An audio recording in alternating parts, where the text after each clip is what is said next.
Welcome to a solitaire war game review from theplayersaid.com. My name is Grant. Tonight, I actually shot a playthrough video, about a 40-minute playthrough video for 1565 Siege of Malta. This is a game from Worthington Publishing, designed by Maurice Suckling. It is, I believe it's volume 2 in their Great Sieges series, which is a very interesting series of solitaire games. Some have 1 and 2 player options. This one is solitaire only, but the unique thing about it is you can play as the assaulting Turks, the Ottoman Turks, here the green forces. And this is a look at the map after I played an embarrassing loss as the Turks to the Knights of St. John. But you can play as the assaulting Turks, or you can flip it around and you can play as the defending Knights of St. John. You can play either one. There are 2 different order decks. Here's a look at the Knights of St. John order or counter order deck. In the box is the Ottoman Turk counter order deck.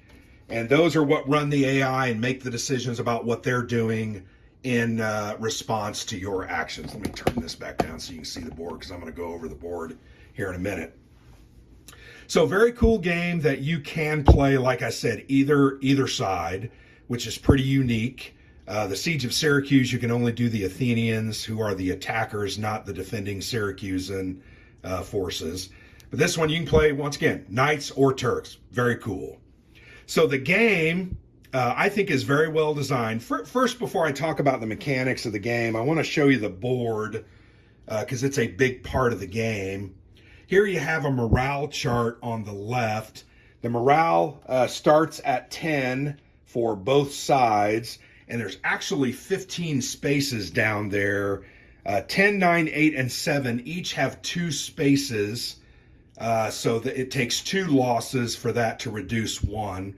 But then once you get below 7, 6 to 0 is just 1 hit. 1 morale hit equals a loss. So that's an important part. You can also see you have these different positions. Here you have the Marsa. You have Marsa Creek, which has some ship icons. You have the Singley approach, the Burgu approach, the St. Elmo approach. Here you have where your ships are stationed as the Turks. The defending Knights of St. John have some forces in Medina. They have some forces, I'm going to take those off. They have forces that can come in up at Sicily, assemble there, and then invade at the heights of St. Margaret. They have 3 forts, Fort St. Elmo, St. Angelo, and St. Michael, that you are trying to attack to reduce their morale.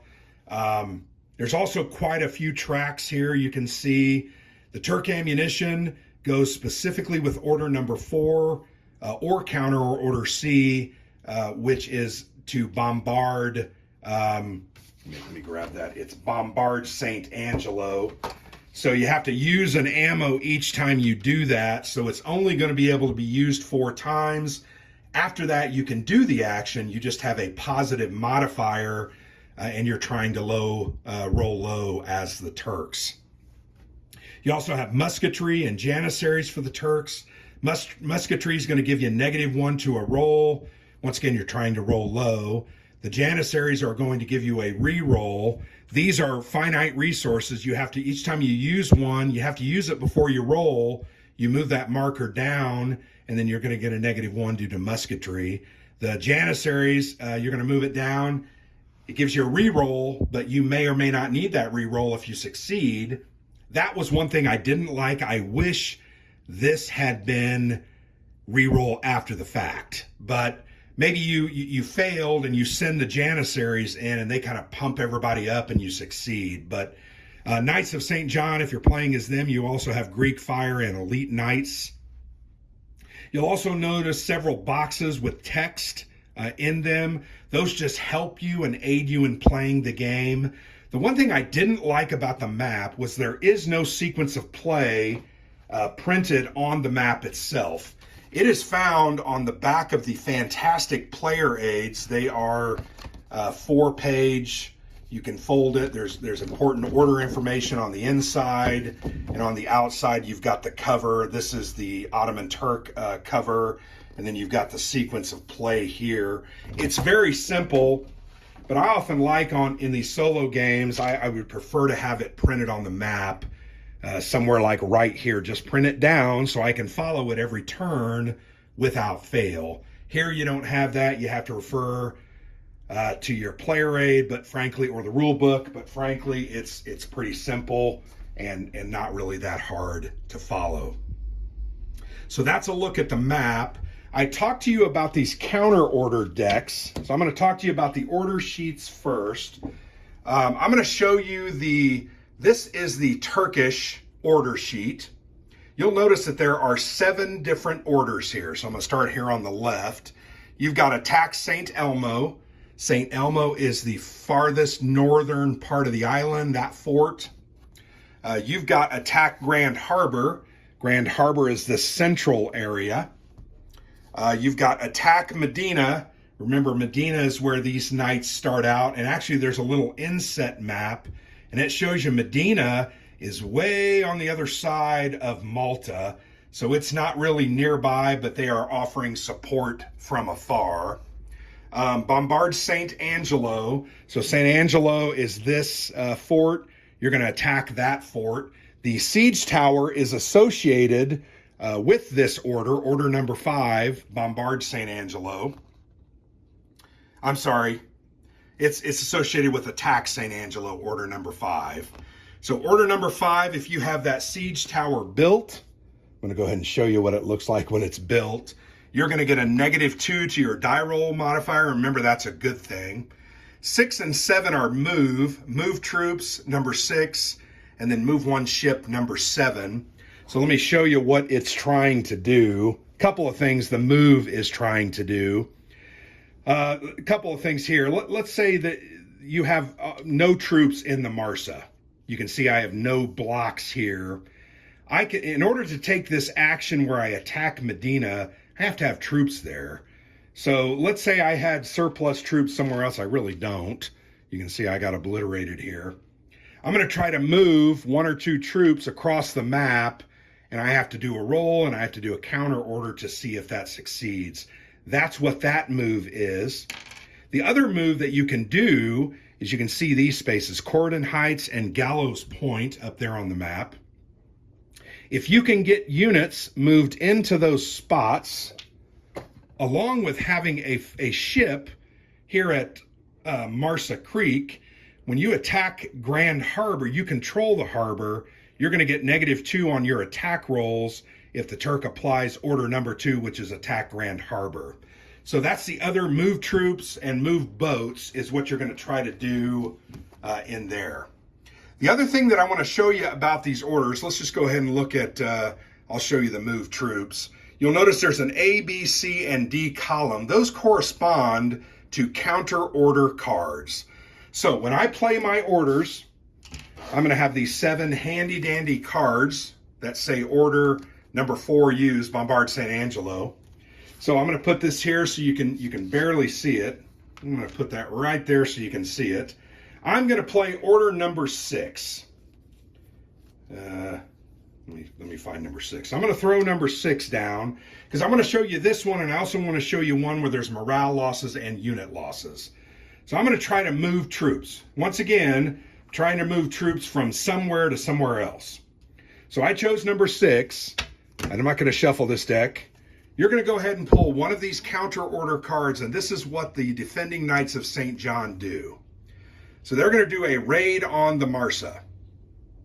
There's going to be an event at the top. Sometimes they are roll a die, sometimes they're automatically do something, sometimes they're move different troops around, etc. This one happens to say remove a Turk marker from the Marsa if there are Knight markers in Medina, but I don't reduce morale. Morale gets reduced one of 2 ways. One, through combat, a unit gets lost. Always when a unit gets lost through combat, a morale gets reduced, period. Or there is a result. Sorry, I'm going to move that off. You'll notice, look here at the Attack St. Angelo. You'll notice there are -1 morale results when you roll dice on these columns. So if I'm on table A and I'm the Turks and I roll a 3, it is -1 morale. So automatically, my Turkish morale drops 1. That's a bad result. I rolled poorly. I'm sorry.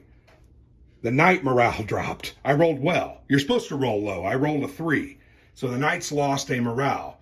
The other way that morale can be lost is through those events, like I said, or like I've told you, losing a unit. So that's the only way those units can be lost. But once again, we're looking at order number 6, move troops. I'm going to show you this column, and you can get more of this in my playthrough. I pulled this card. Look here at this part where it gives you a B, Defend Grand Harbor. So when I roll this for move troops, I'm going to roll on column B, where you can see a 1, 2, and a 3 is a success for me. A 4, 5, and a 6 is a failure. So I'm going to go ahead and literally roll a 6-sided die. I rolled a 1, so I'm going to refer on move troops. On column B, number 1, it says success. So I'm going to move some troops over to the Marsa. Remember, that's what I was trying to do. So that's an example of that type. Now I'm going to show you a combat type one. So I'm going to show you attack St. Elmo. Once again, St. Elmo is up here. I have forces in the St. Elmo approach. If I do not have troops here, I cannot use this action. So I have to have troops there. So I do. So I'm going to go ahead and play item number 1. And to determine what the AI does, once again, I'm going to draw a counter order card. And I'm going to read top to bottom. So this is an event first. It says remove the siege tower marker if it is on the board. If it's not there, ignore. So, hey, the siege tower, remember I built that? You're going to remove that. That thing gets removed all the time. There's about 8 or 9 of these cards in that deck. If only one remaining marker on Fort St. Elmo, reduce Knight's morale by 1. If already fallen, ignore. Well, Fort St. Elmo, there's still 1 marker there. Nothing happens. And then they're going to defend with item C, defend St. Angelo. So that's good. They're not defending Fort St. Elmo. So that's going to be a better result for us. So we're doing on the C.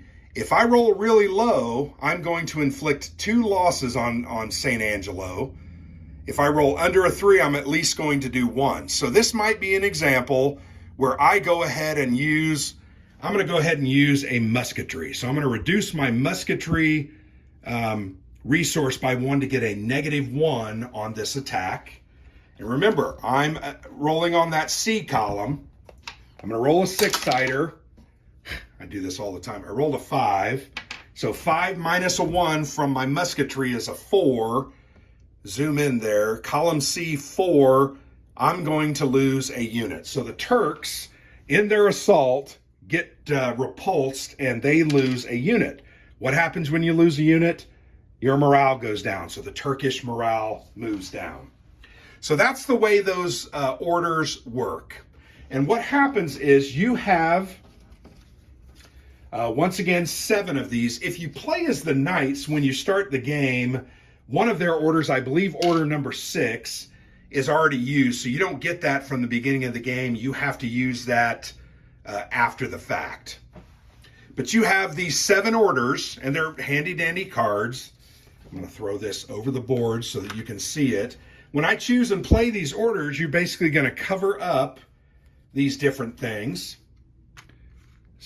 reminding yourself, hey, I don't have the access to those orders anymore. So order number 2, you can see, oh, I still have 4 orders. I still have some choices. I'm going to decide to attack Medina, blah, blah, blah. I lose a guy, lose a morale. I'm going to bombard St. Angelo. I'm going to do number 4. Hey, great, I roll. Oh, I reduced their morale by 1 or 2. Excellent. So now I'm only down to attack St. Angelo and move a ship. Well, I don't want to do move a ship because I just don't, right now I don't care about that. So when I play order number 5, I can use one of my expendable aggressive commander actions. I have 4 of these throughout the game.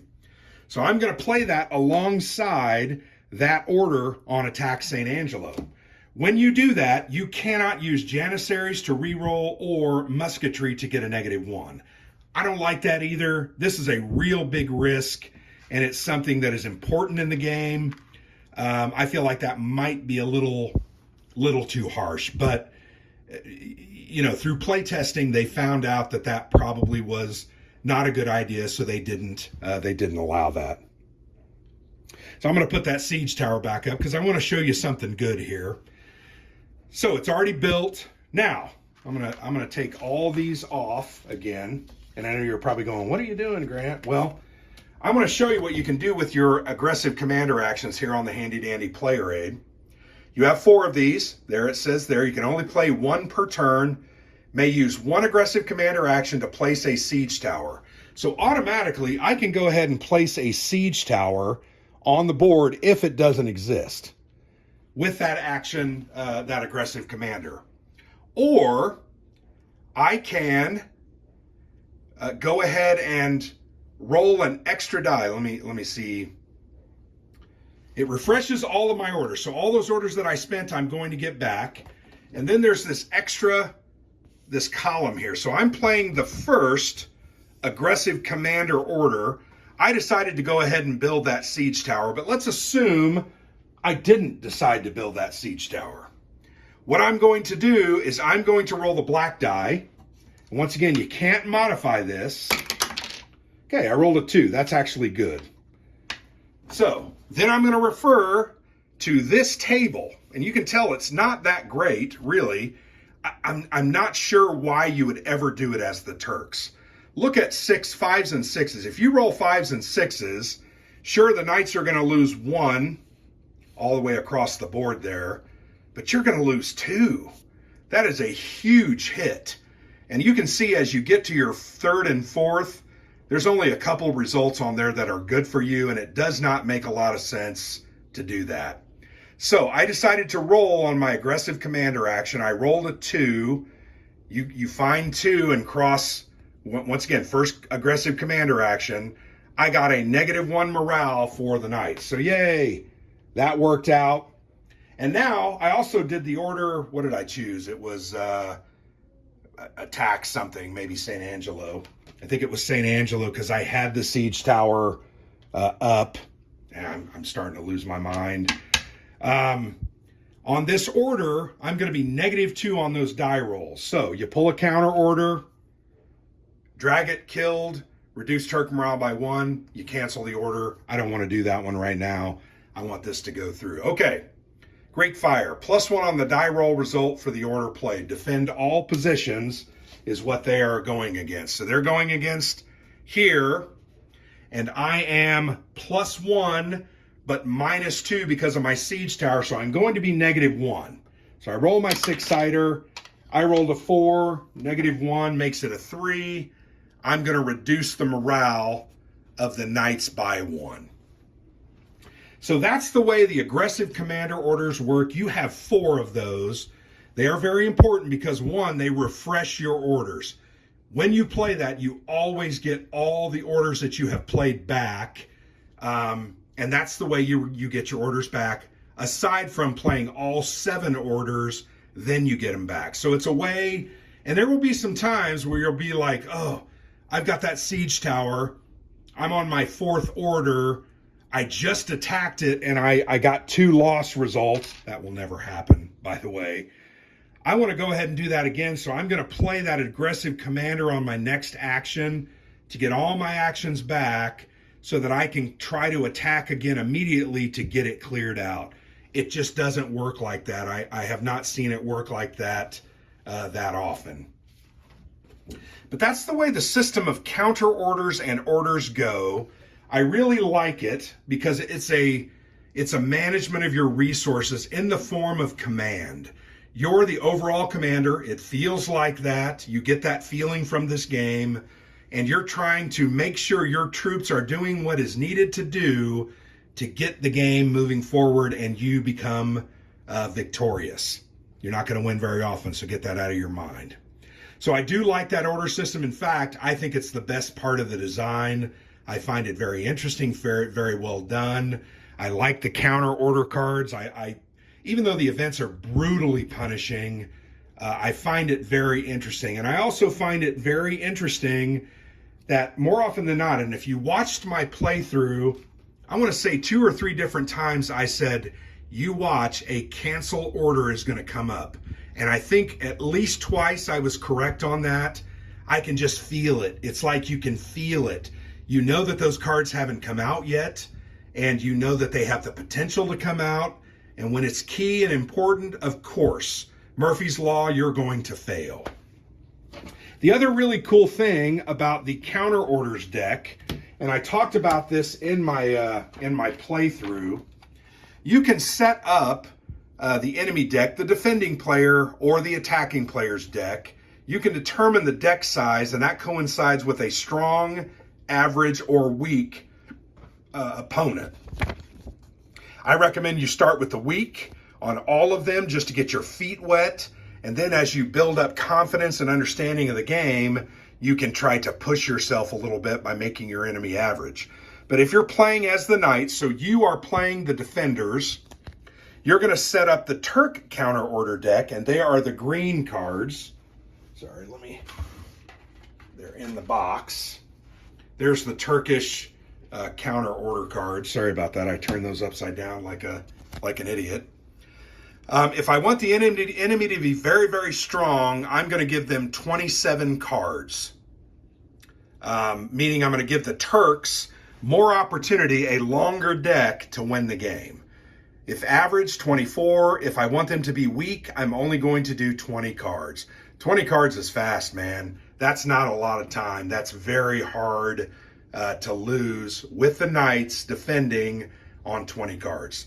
As the Turks, I recommend you start out doing 27 cards because you have more time to do what you need to do. As the Turks, the onus is on you to get moving, attack, reduce morale, do what you need to do, get your siege tower set up so you can get good results, and it just takes time. So doing it in 20 cards, you can see enemy is strong. 20 cards is just too hard. It's not going to be easy. So I mentioned that you're going to build your deck 20, 24, 27, or even more cards. You can throw more cards in there. It's just really easy at that point. So in my deck, I had 24 cards. That's what these were here. That meant there were 9 cards that I pulled out. I think there were 9, maybe there were 10. No, there were 9 cards that I pulled out. So that gives some variability to this deck, meaning you're not going to play the same deck every time. I like that. You're going to take your chances because there's 4 or 5 cards in this deck that are really, really, really bad for you. They take cards off the deck if you're the Turks. They add cards for the Knights. I mean, it's some of them are bad, some are really good, but most of them are bad. There are a lot of cards that cancel orders. Conflict and Turkish command. I believe that there are 1, 2, let me see, there's 2. There feels like there's a lot more than that.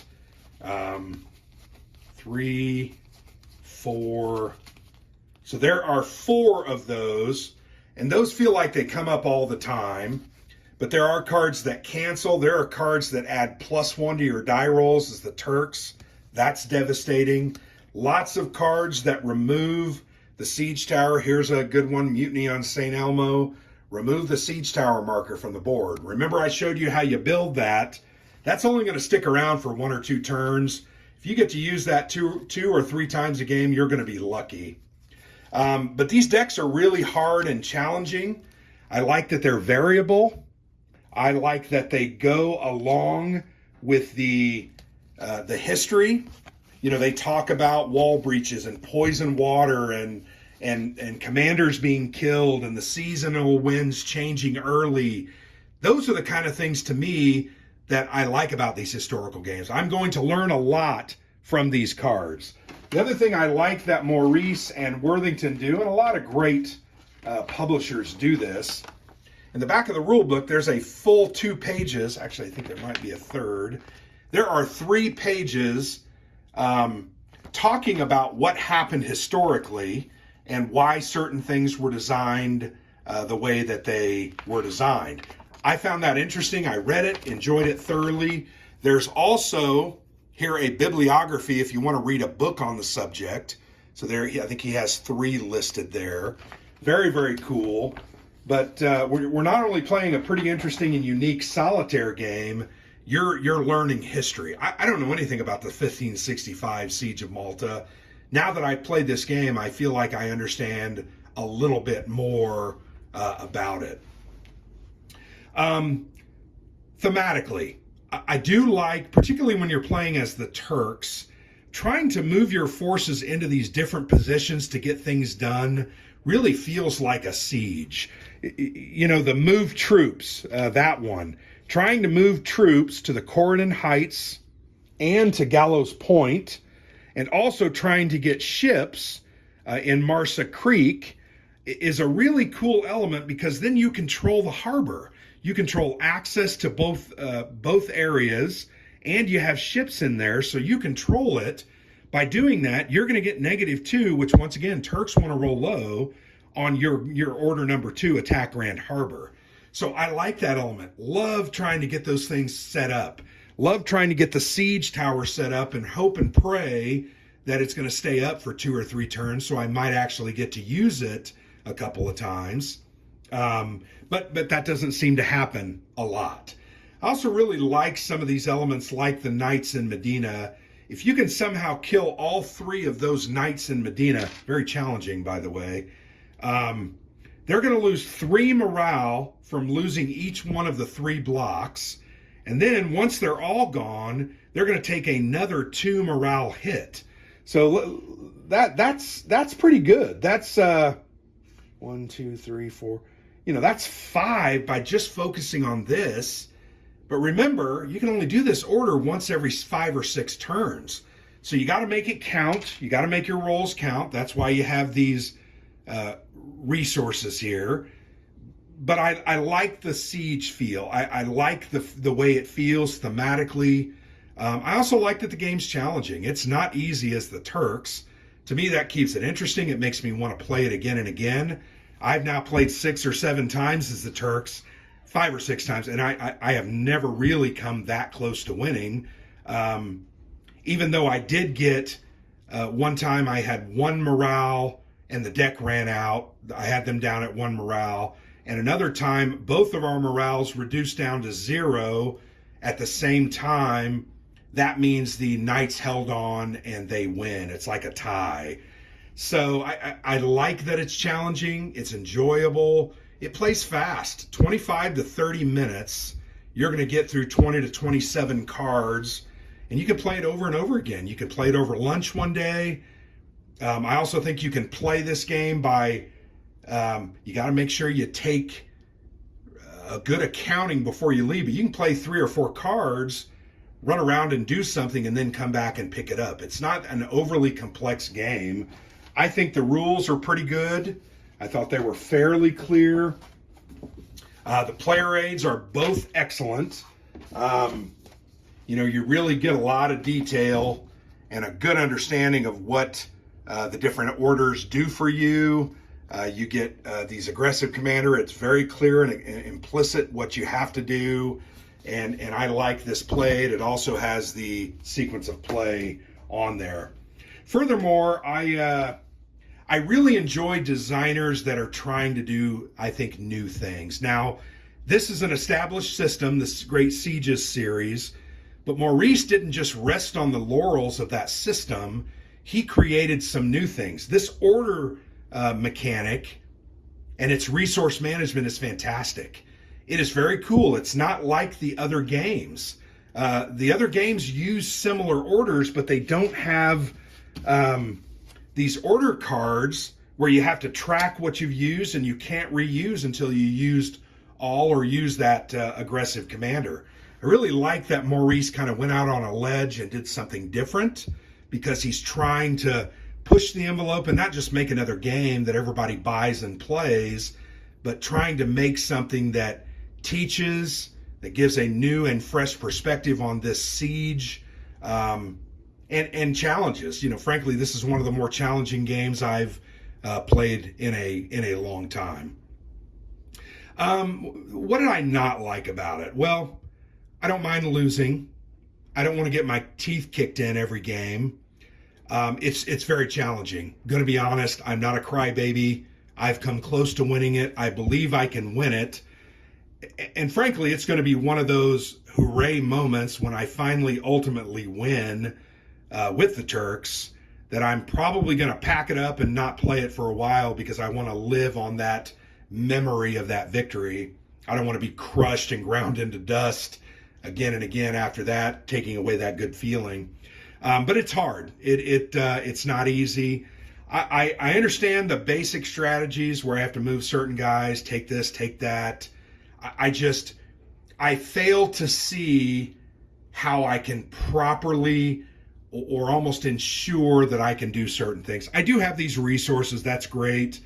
But man, when it comes down to a die roll, look at that, a 5 and a 6. As the Turks, that's horrendous. Now, as the Knights, that's fantastic. And I could sit here and I could do that over and over again. A 6 and a 2, a 6 and a 4, a 5 and a 1. What's that old saying? If you need to roll low, you're going to roll high, and if you need to roll high, you're always going to roll low. I think that's just a wargaming law. But it's very challenging. You just need to understand that. You're not going to win this. If you've played Tarawa 1943, designed by Worthington Publishing and Grant Wiley, you're not going to win that one either. That one's going to bury you just as much as this game does. So these are great games because you're going to keep trying to win them. You're going to keep trying to do better. You're going to learn as you go. You're going to learn new strategies. You're going to try new things, and you're going to get there one day, I hope. Also, these games just have fantastic production. I wanted to show you, and I have an unboxing of this on the channel. This is a formed tray that it fits in the bottom. It even has a lid. It has a lid that fits over it, so it keeps all those pieces nice and snug. And I think that's just fantastic production. These boxes are just beautiful. I love the art. I think they borrowed, I think that's a famous painting, but I like that they threw that on there. I like the color selections with the green and the red and the white. I really like the title. I think it pops. So production-wise, this is really, really excellent. They also have this battle record book. Frankly, I have not used it, but you can see it. You can track who you played as, who won, what the final morale values were, the dates. You have about 20 or 25 of those. So you can kind of fill out a narrative battle record if you're into that thing and see if you're going to do better. I don't ever really seem to do better, but that's the way it is. So thanks for watching. If you have yet to watch my playthrough, go ahead and watch it. I will say I had a camera snafu in the middle. It kind of flustered me. I had some trouble backtracking a little bit, trying to move pieces back to reset it where it was.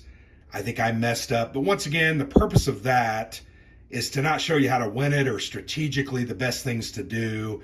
It's really to show you how the game works. I think I effectively did that. I showed you those mechanics, so go ahead and check that out as well.